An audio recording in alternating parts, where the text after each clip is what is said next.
Welcome to BizMag podcast and Global HR Virtual Summit 2022.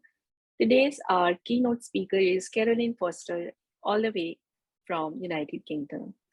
I will introduce Caroline before welcoming her on our show today to my audience, who comprises of startup owners, business owners, HR executives, and business students.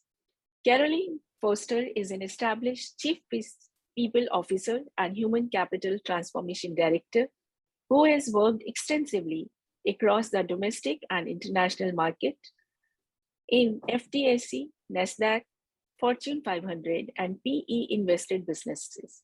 She is passionate about elevating lifelong and world-class employee experience and is an advocate with an increasing presence on the lecture circuit as a pioneer of social mobility, diversity, equity, and inclusion. She is known for her passion, transparency, and deeply ethical practice. She is a chartered fellow of CIPD and has a postgraduate degree in People and Organisational Development. She is married with one teenage son and describes him as the greatest love of her life and the reason why she does what she does. Welcome, Caroline, to our show once again. It's our honor to have you here on this summit as one of the greatest HR leaders from the world. Okay, good afternoon, good evening, and a warm welcome to the engagement dilemma.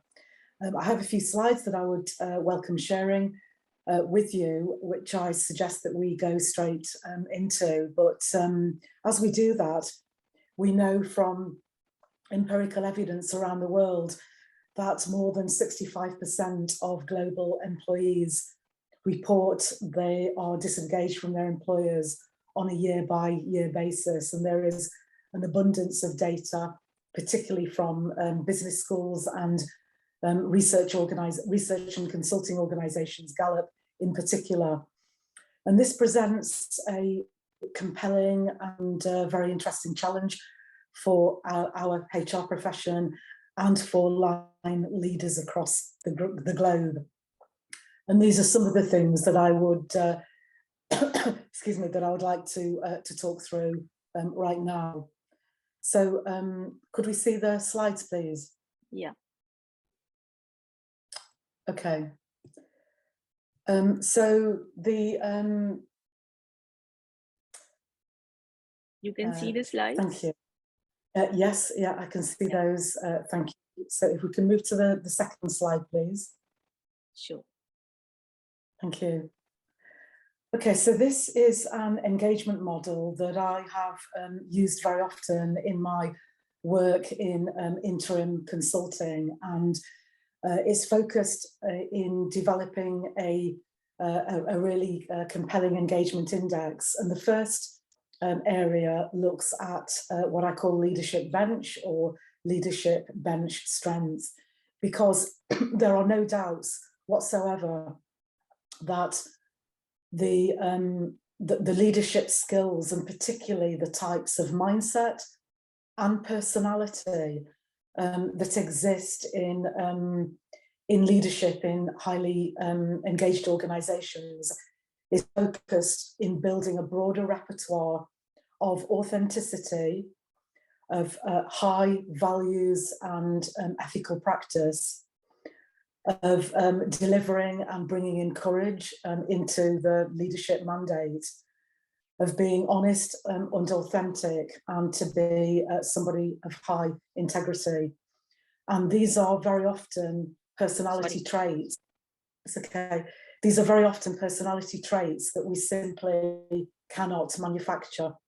And the experts suggest that they are typically personality characteristics that are developed through nurture, and particularly during our formative years between the moment of birth and broadly up to the age of 7 years. So in contrast, where there may be leadership characteristics that are opposite to this, then very often we will experience what is known as toxic organizations. And in those types of organizations, we will often see higher labor turnover, lower levels of attrition, and a generally unhappy workforce. The second engagement model that I've built is focused upon cost management, because it is an assumption in the HR profession and across our leadership populations that putting a value to engagement is something that is very difficult to do, when in reality it's really not that problematic. And the high-performing chief executives, certainly who I've worked with in my career, will always carry the engagement index of the organisation that they're leading, in addition to the EBITDA and the income and revenue and other harder fiscal measures of organisational performance. And I would propose that our engagement index is probably one of the most critical metrics emerging from the human resources profession. I also recommend that across our profession, and particularly with our HR leaders, that our responsibilities and our challenges often include migrating what is typically the greatest cost in organisations, which is, of course, the cost of people, and migrating that cost through the work that we do and the value that we add to ensure that that greatest cost ultimately becomes the organisation's greatest asset. The third area of my engagement model I've called culture, climate, and chemistry. And this, of course, requires lifelong crafting and carefully building the DNA, the heart of the organisation, that ultimately enables and empowers people across that organisation to collaborate, to innovate, and to truly work at their best. And again, some of the external evidence that we see across the engagement dilemma suggests that organisations that work together to define a common and shared purpose, a renewed and compelling partnership, and a shared sense of passion, are those organisations that are likely to be thriving and more likely to be highly engaged. And the fourth and final area of my model strongly correlates to all other, and particularly to cost management. And this looks at the return on investment. And what I'm suggesting here, in addition to ROI, is to think about the future requirements of the organisations that we work in. So their cost management, their service delivery models, their customer engagement strategies, the different channels and routes to building income and revenue and profitability, and the requisite skills, the behaviours, the knowledge, and the mindsets that are required, and to start working on the design and the infrastructure of those organisations and building today what is required for tomorrow. Next slide, please. Yeah.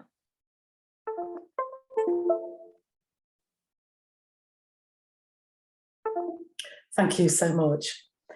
So here we have some opportunities around the human capital advantage, which is essentially the ultimate cost of organisations through people opportunities. And you can see in the first quadrant there is evidence and research, particularly from one of the largest studies of employee engagement around the world that was conducted by Gallup in 2013. And although it is some years ago now, there has not, to my knowledge, been another piece of research as broad and as deep into kind of capitalising the cost of the correlations between highly engaged organisations and their productivity and profitability. And that research at the time, which was the largest to date around the world, studied Fortune 1000 organisations There were more than 196,000 employees that took part in that survey, with approximately 32 million respondents completing the research questionnaires and data. And what that evidence proved beyond any doubt, and wait for this, folks, because this really can be life-changing, is that for every 1 percentage point increase in the organisation's human capital index, it presents up to $1 million of top-line opportunity gain. And of course, we know that top-line gain is largely around mobilising services and resources and business gains that aren't currently in existence in that organisation. And there is absolutely no doubt that the more engaged organisations are, the more profitable they become. The second area, in the second quadrant, reported a staggering $605 billion productivity gains across those organisations, and particularly in areas of, sorry, we'll just go back to the previous slide.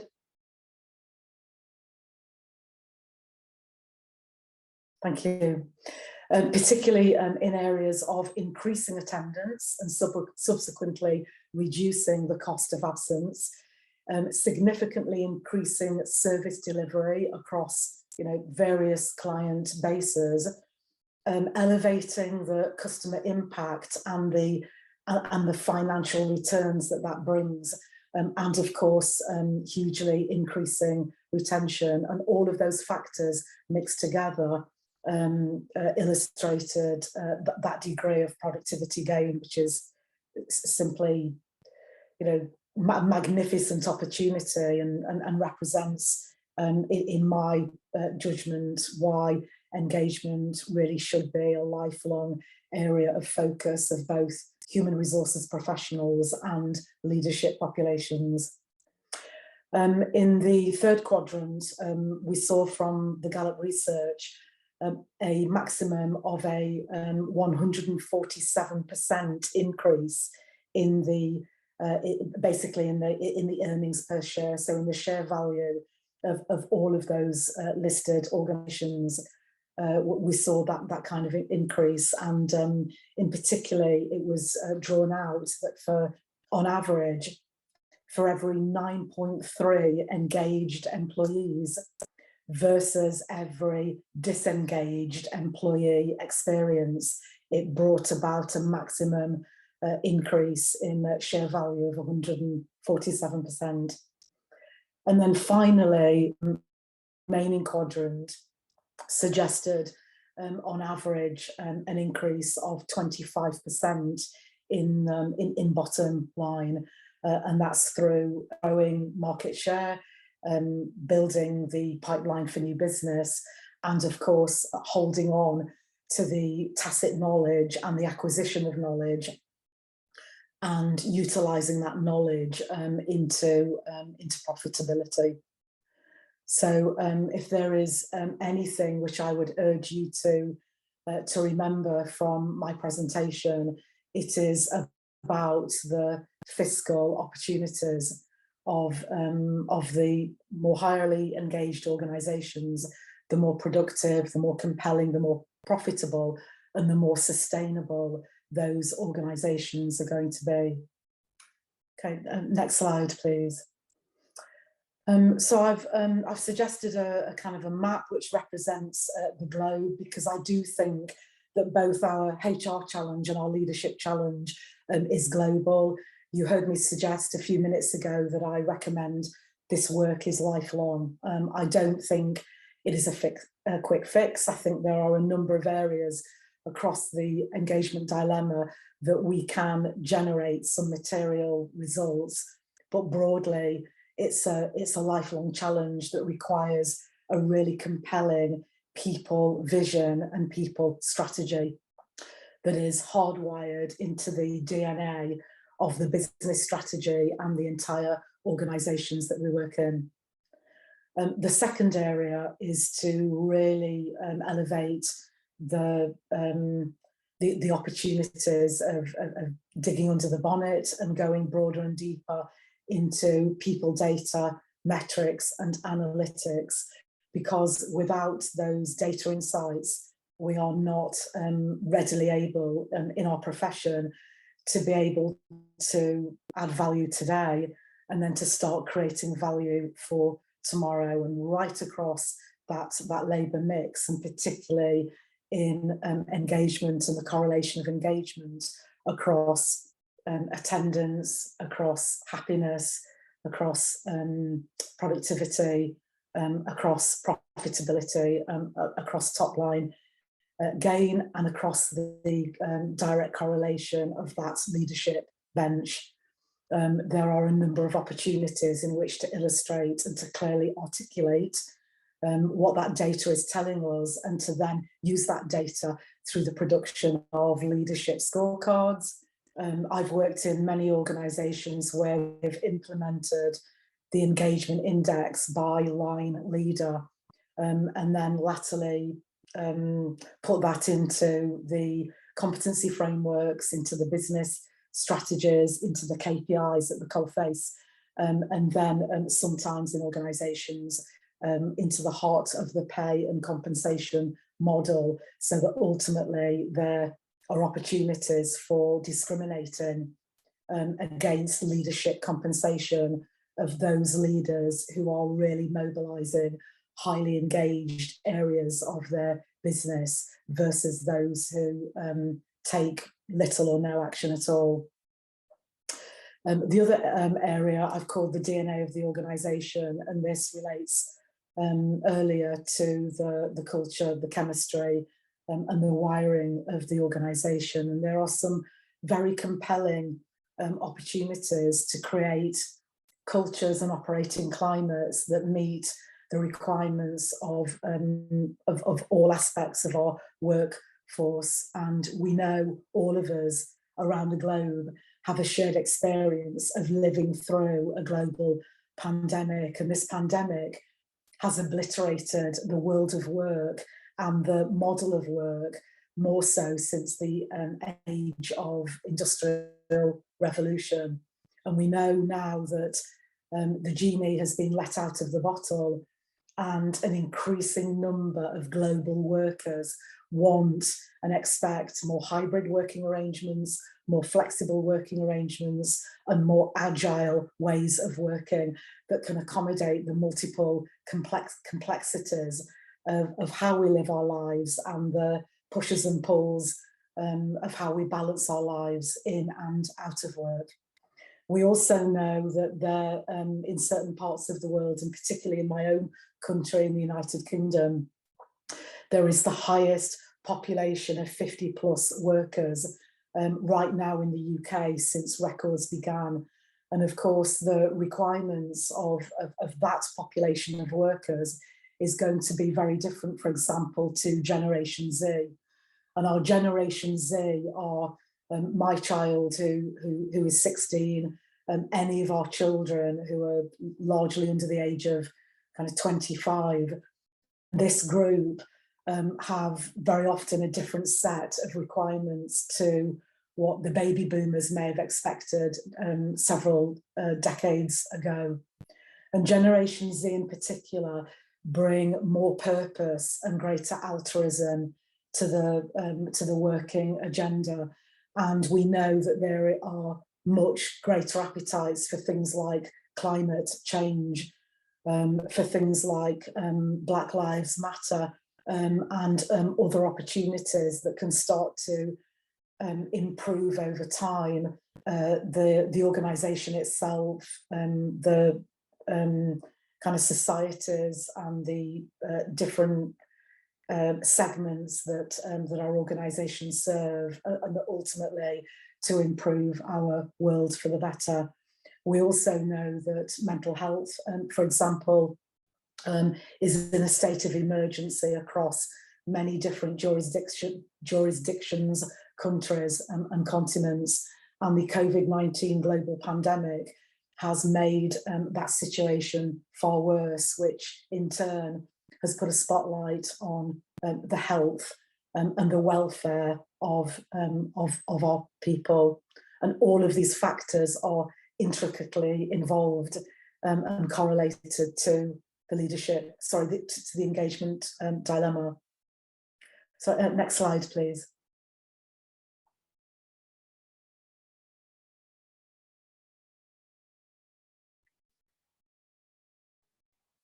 The slide is finished. Yeah, please carry on. Thank you so much. And this slide, it is a simple illustration of something which, is known by working professionals around the world. It's been in evidence over many decades, and this perhaps can be, a useful starting point for those professionals who don't currently have an engagement index, using something like a SWOT analysis or perhaps a PESTLE analysis, which would look more broadly at other external factors, but to work through that model in an attempt to prioritise the areas to be addressed, and of course the areas of greatest impact. And what I would suggest around things like SWOT analysis and people metrics and analytics is that there is a stark contrast in engagement surveys to measure things, and it's not just certain things that we want to be focusing upon. We need to ensure in our engagement surveys and our engagement inventories that we are focusing upon and addressing the right categories and the right data in which to elevate that cradle to grave employee experience.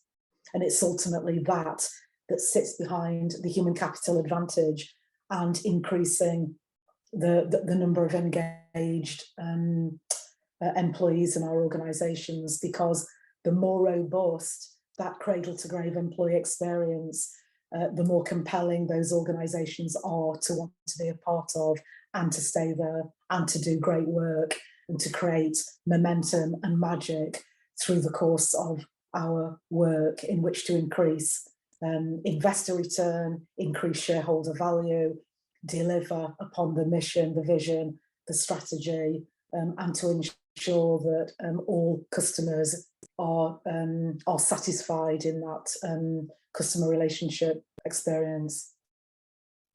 Okay, thank you. Next slide, please. Thank you, Dr. Vanita. So in broader forums, there is a Q&A. For those of you that perhaps would like to make contact with me, please feel free to do that. You'll find me on LinkedIn. My name is Caroline Foster. I've delivered this presentation with Caroline Foster Consulting. I'd like to thank Dr. Vanita for inviting me as a speaker and to give me this opportunity, and I would welcome any offline interaction and would be delighted to answer any questions that you may have. Thank you so much for your time. It's been a delight to spend this time with you.